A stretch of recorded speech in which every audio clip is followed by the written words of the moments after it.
Ya pemirsa, kembali lagi Anda menyaksikan Kominfo Newsroom. No One Left Behind adalah tagline yang digunakan oleh pemerintah Indonesia dan Jepang dalam kerjasama bidang energi. Dan kerjasama yang disepakati oleh kedua negara ini mengembangkan energi terbarukan, program pengurangan karbon, penghentian dini pembangkit listrik tenaga batu bara, elektrifikasi, dan efisiensi energi. Dan pemirsa, kerjasama yang dilakukan oleh Indonesia dan Jepang semata-mata bukan hanya dalam urusan bisnis, namun juga memperhatikan kehidupan dan juga penghidupan manusia. Dan diharapkan dengan kerjasama yang dilakukan oleh Indonesia dan Jepang ini dapat memberikan dampak yang lebih baik lagi kepada masyarakat. Pemirsa, untuk membahasnya lebih rinci saat ini langsung dari studio podcast Kementerian ESDM, saya sudah bersama dengan Kepala Biro Komunikasi, Layanan Informasi dan Kerjasama Kementerian ESDM, Bapak Agus Cahyo Adi. Pak Aca, apa kabar? Baik. Baik. Ini kita kembali membahas hal yang sangat krusial juga nih Pak, kerjasama bilateral antara Indonesia dan juga Jepang. Nah, kita mengetahui Pak Aca bahwa kerjasama yang dilakukan Indonesia dan Jepang, terutama dalam bidang energi ini, tentu akan memberikan dampak yang besar. Sebelum kita bahas Pak Aca, dampak apa nanti yang akan ditimbulkan? Peta jalan yang disiapkan oleh pemerintah Indonesia sebelum terjadinya kerjasama ini seperti apa Pak? Ya, makasih bahwa Indonesia itu sangat berkomitmen. Kita meratifikasi mulai dari dulu Kyoto Protocol, kemudian dilanjut dengan Paris Agreement, yang mana sesuai dengan amanah dari pendahulu kita di pembukaan Undang-Undang Dasar, kita kan harus melakukan kerjasama internasional secara bebas dan aktif. Dan di sini kita ikut mendukung bagaimana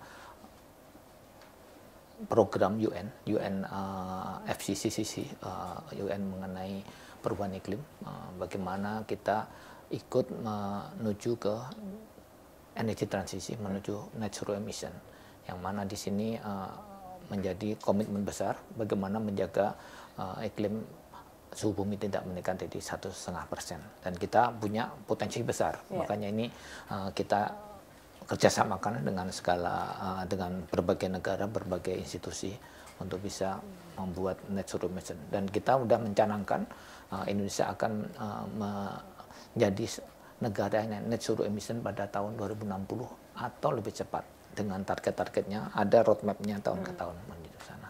Oke, berarti itu sudah disusun sedemikian rupa dengan mempertimbangkan tahun berikutnya itu akan seperti apa nanti potensinya begitu. Betul. Pak Aca, kalau kerjasama bilateral antara Indonesia dengan Jepang ini sebenarnya dari segi regulasi termasuk agak sulit atau tidak nih Pak? Saya melihatnya kita sebagai mitra yang strategis, yang cukup lama. Kalau kita lihat apa yang hasilnya, kita lihat dari mulai, walaupun katanya pampasan perang, ada tol Jagorawi, kemudian LNG plant pertama di kita itu yang inisiasi Jepang, di Arun dan di Badak di Kalimantan, di Bontang. Kemudian ada yang Jepang juga mengembangkan industri aluminium, memanfaatkan potensi PLTA yang di Danau Toba sana, dibangun di situ Inalum pada saat itu. Dengan kita kerjasama dengan Jepang selama 30 tahun, dan alhamdulillah sekarang sudah jadi milik Indonesia penuh. Jadi itu kalau kita udah kayak saudara kakak beradik, dan itu kontrak-kontrak LNG ke Jepang itu kontrak terbagus yang pernah terjadi. Baik. Nah, kalau kita lihat di media sosial atau pemberitaan begitu Pak Aca, mulai dari regulasi yang dihadirkan, lalu nanti mengenai pendanaan dan juga teknologi, ada yang mengatakan sedikit ribet untuk di Indonesia begitu Pak. Nah, terkait dengan hal itu nih dari Kementerian SDM sendiri, Pak Aca menanggapinya, langkah apa yang disediakan oleh pemerintah Indonesia agar investor nantinya itu lebih leluasa, lebih yakin untuk bisa berinvestasi di Indonesia termasuk di Jepang Pak? Ya, investasi itu adalah kita itu bersaing antar negara. Negara yang berinvestasi kan negara-negara maju, investor itu mereka akan membandingkan satu negara dan negara lain. Tentunya berbagai hal yang harus dilihat. Di dunia bisnis ada namanya UN, dan perbankan ada namanya EODB, Ease of Doing Business. Dan kita udah terus mendengar apa yang dikeluhkan, dan alhamdulillah ini tertangkap dengan pemerintah sekarang, udah dilakukan, mungkin cukup mengagetkan juga, yang itu adalah keluarnya Undang-Undang Cipta Kerja. Itu adalah satu langkah besar untuk bisa memberikan pelayanan, memberikan kemudahan pada investasi. Soalnya investasi udah nggak punya kewarganegaraan. Mereka memilih di mana negara yang sangat ramah dengan investasi. Itu ada dimulai dengan kebijakan satu peta. Dulu kan ada yang ngomong tumpang tindih, yang satu untuk alokasi apa dengan ada perpres mengenai kebijakan satu peta. Kemudian satu data satu yang lain sudah ada perpres satu data. Dan yang kemudian di Undang-Undang Ciptaker ada namanya pemerintah buat online single submission. Semua disatukan. Kalau dulu setelah berjalan baik, nggak taunya izin lingkungan belum ada. Di OSS itu mulai ada namanya perizinan berbasis risiko. Semua badan usaha dari awal sudah mengajukan gimana sih mereka izin lokasi di depan, kemudian badan usahanya juga profil badan usaha dimasukkan di depan. Setelah itu clear, baru masuk mau milih usaha apa. Secara teknis ada di Undang-Undang Ciptaker dan PP 5 itu disebutkan mana sih usaha-usaha yang berisiko tinggi harus mendapatkan persetujuan dari Kementerian Teknis, dan itu kita lakukan dengan tambah lagi digitalisasi. Jadi orang nggak perlu ribet pindah satu meja ke meja yang lain. Diawali dulu dengan pelayanan satu pintu di BKPM, terus lanjut dengan digitalisasi OSS. Jadi dokumen yang jalan, orang nggak perlu masukin di OSS, dokumennya yang jalan, tinggal mereka dapat alat di emailnya, ada kurang atau enggak, atau persetujuan atau tidak secara cepat. Jadi itu yang kita memberikan layanan yang lebih baik kepada investor. Berarti harusnya dengan ada regulasi yang sudah mempermudah tadi itu bisa lebih banyak investor yang datang untuk kerjasama bidang energi ini, Pak Aceh ya. Insya Allah, ya. Masih berkaitan dengan itu, Pak, kalau kerjasama bilateral Indonesia dengan Jepang ini, apakah kita juga berfokus pada pengembangan kualitas SDM nanti dan juga energi ramah lingkungan, begitu, Pak? Betul, bahwa kerjasama kan ada Indonesia-Jepang Forum besar. Kemudian di kita ada Indonesia-Jepang mengenai Energy Forum, yang mana di situ udah cukup lama, itu udah kita bahas, dan terakhir diperbarui di tahun 2022 ada memorandum MOC ya, Memorandum of Cooperation tentang transisi energi. Dan ini bersama-sama dengan ASEAN, kemudian Jepang membantu kita dengan ASEAN, namanya ASEP, ASEAN Zero Emission Community. Jepang bersama-sama dengan investornya memberikan bantuan kepada negara ASEAN. Itu tidak semacam teknis saja, tapi termasuk bagaimana di penyiapan dokumen proyek biar bankable. Sehingga pada saatnya proyek bisa jalan, kemudian mencarikan sumber dana dari berbagai pihak. Kan kita kenal juga ada blended financing. Jadi ada pendanaan komersial ditambah pendanaan infrastruktur, ada pendanaan karbon. Jadi di situ kita dengan Jepang sudah duduk bareng dan juga melihat teknologi ke depan, new technology. Kita tahu renewable itu punya kekhasan. Mereka itu ada namanya variable renewable energy, karena dia nggak bisa siap pada saat terus menerus. Matahari ada siang aja, angin ya namanya angin, bahasa kita ada angin-anginan, kadang kenceng kadang rendah, itu ada variabelnya. Itu butuh teknologi untuk mengisi. Pada saat mereka nggak ada butuh storage. Storage itu bisa baterai, bisa ada pump storage, juga bisa pakai hidrogen, amonia. Itu sedang dikembangkan. Dan selanjutnya ada satu lagi, ada industri yang membutuhkan energi dengan intensitas tinggi, butuh suhu yang tinggi dan kapasitas besar. Itu kalau dengan renewable masih belum bisa ketemu bagaimana mengharmoniskan. Butuh ada satu dikembangkan bagaimana namanya CCS, carbon capture and storage. Bagaimana kalau masih menggunakan energi fosil, karbonnya ditangkap kemudian disimpan. Kita punya potensi yang besar. Di secara geologi kita punya depleted reservoir bekas oil and gas ya. Kemudian juga ada saline aquifer dengan apa namanya, kita diberkahi, ada beberapa tempat tuh ada yang rongga-rongga di dalam perut bumi yang bisa untuk nabung karbon. Kemudian tentunya tadi yang ditanyakan mengenai human capital, human resources. Semua program tadi ada capacity building-nya. Dan dulu Jepang kan ada Mombuso ya dulu ya. Mungkin teman-teman yang mendengar itu ada yang sudah mendapatkan beasiswa dari Mombuso, dari Kementerian Education-nya sana. Ini juga ada apa namanya, secara ada yang universitas level degree ya, ada yang vokasi, juga ada yang memberikan setiap tahun tuh ada yang ada dari GCCP, kemudian dari adalah apa namanya Jokmek dan lain-lain, memberikan kesempatan kepada pemerintah dan juga badan usaha untuk sharing experience ke Jepang.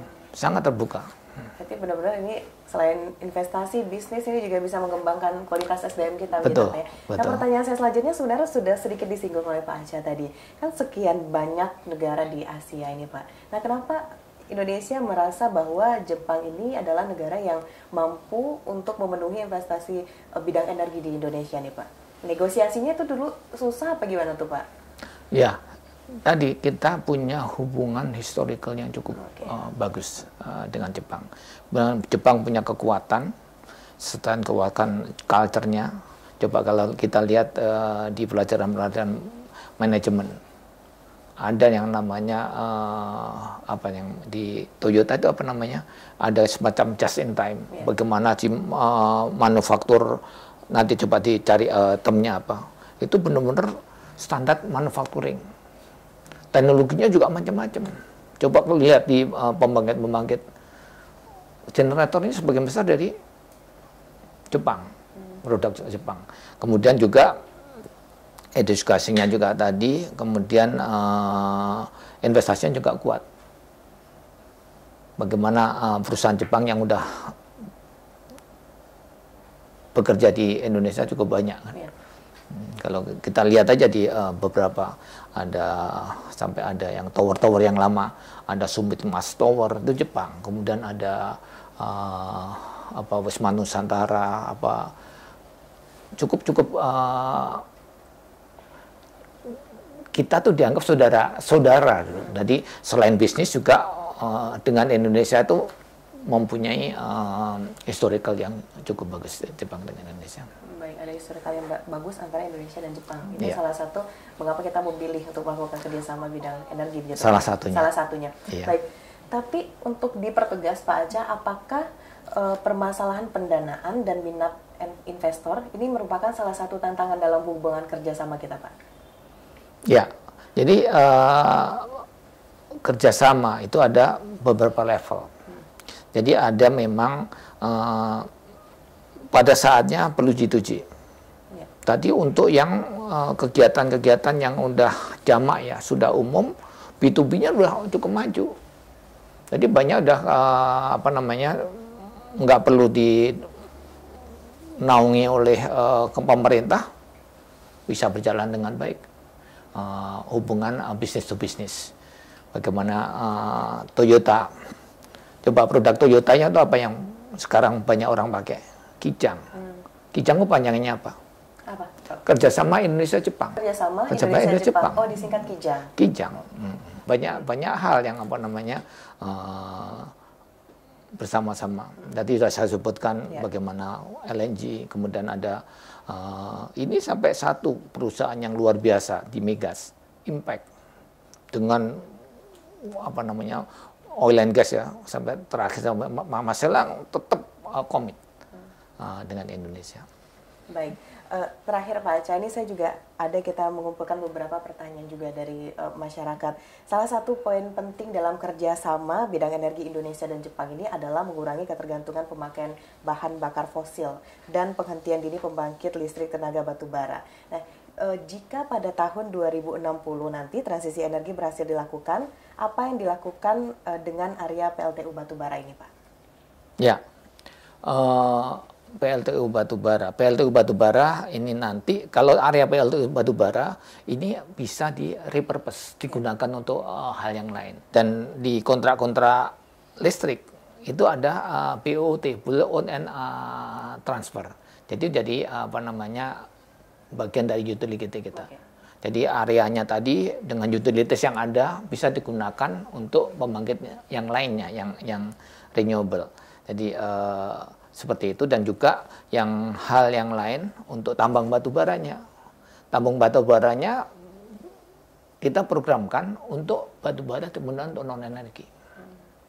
Jadi bagaimana diolah dengan teknologi yang ada bisa digunakan, dan kalau memang enggak, dialihkan kalian tambang itu untuk menambang mineral. Jadi harus diingat ini, dengan era net zero emission, ini butuh renewable, ini ada tambahan kebutuhan mineral pendukung. Butuh baterai, kemudian butuh fasilitas baru, hampir semuanya itu butuh mineral. Ini kita jadi sekarang pemasok terbesar nikel. Udah bisa menguasai market share dunia, udah menentukan harga di situ. Jadi di sini keahlian dari tenaga kerja tambang bisa dialihkan kepada tambang mineral. Dan juga kita program hilirisasi. Di situ bisa menangkap industri untuk mengolah tambang itu, bisa untuk mempekerjakan. Jadi net zero emission, program-program energi transisi kita targetkan juga sebagai driver ekonomi. Seperti itu. Banyak sekali manfaat yang sudah di depan mata nanti Pak, yang dibawa banyak oleh opportunity. Indonesia. Baik, iya. Kita mau dengarkan closing statement dari Pak Aca terkait dengan kerjasama bilateral Indonesia dan pemerintah Jepang. Mungkin bisa sedikit saja, Pak. Ya, makasih Mona. Jadi kerjasama yang sudah baik berjalan cukup panjang ini harus dipertahankan, dan namun tidak sekedar karena hubungan baik. Ini kerjasama yang saling menguntungkan. Dan ada slogan kita, slogan dunia. Ya. Jadi untuk bisa energi transisi ini harus dengan collaboration. Jadi nggak ada semuanya yang sendiri, itu nggak bisa. Tadi dari sisi resources, kita punya resources, kalau nggak ada demand-nya gimana? Kita membanggakan listrik, nggak ada yang pakai listriknya, nggak ada yang beli, ya kita dagangan nggak laku, rugi. Jadi harus kolaborasi yang kuat, saling mendukung dari yang punya resources sumber daya, punya resources teknologi, resources pendanaan, kerja bareng, dan dengan namanya kerjasama harus dengan prinsip win-win. Kolaborasi, dan tidak dengan Jepang aja, regional. Satu lagi, no transition without transmission. Yeah. Jadi bagaimana kita nyambungkan sumber daya itu pada demand. Regional sangat punya peran yang sangat penting. Bagaimana negara di ASEAN yang paling maju punya willingness to pay yang tinggi. Singapura tapi nggak punya resources. Dia bisa menjadi anchor buyer dari renewable untuk bisa mendukung renewable-nya, bisa punya nilai jual yang lebih tinggi lagi. Jadi ini kerjasama yang baik harus diteruskan dengan prinsip kesamaan hak dan kewajiban dan kolaboratif. Kerjasama yang baik telah dilakukan oleh pemerintah Indonesia dan juga Jepang, lalu regulasi untuk mempermudah investor masuk. Dalam hal ini kerjasama bilateral bidang energi juga telah dilakukan oleh Indonesia. Kita berharap ke depannya banyak kerjasama bidang energi ini akan lebih menghasilkan lagi dan berdampak positif untuk masyarakat. Pak Aceh, terima kasih banyak sudah berdialog di Kominfo Newsroom. Dan pemirsa, itulah dialog singkat kita bersama dengan Kepala Biro Komunikasi, Layanan Informasi dan Kerjasama Kementerian ESDM, Bapak Agus Cahyono Adi. Usai jeda pariwara, kami akan kembali dengan informasi lainnya. Tetaplah bersama Kominfo Newsroom.